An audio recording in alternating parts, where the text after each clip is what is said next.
Mani in alto, signorina.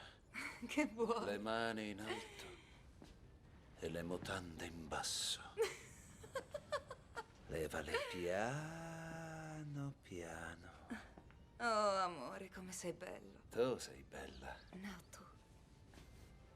Posso dirti una cosa? La direi al giudice. Piantala. No, sono così fiera di te. E non te lo dico abbastanza, sono fiera di te, sei un padre stupendo. E sono felice di aver ritrovato mio marito. E so quanto hai faticato per arrivare qui. E tu ne vali la pena. Dimmi un'altra cosa, hai fatto tu la piega ai jeans? Sì, signora. E ho fatto una piega perfetta. Sei proprio ridiventato un cowboy. Esatto, ti amo. Levatele davvero le mutande. Non le ho proprio messe, amore. Ho 4 minuti.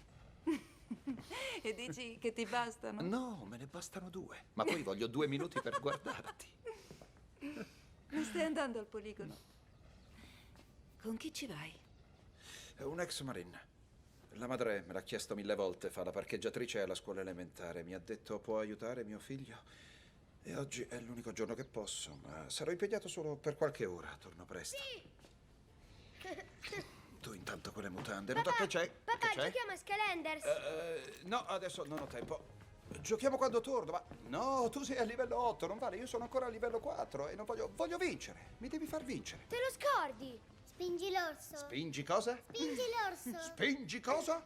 Spingi l'orso. No, tu devi ruggire così. Come faccio? Come un bestione, eh? Come faccio? Ehi! Ah.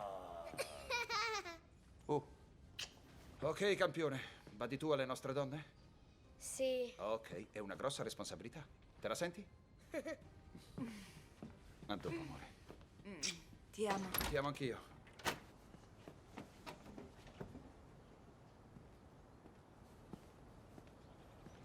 Come va? Tutto bene? Sì, Saranno 2 orette di macchina.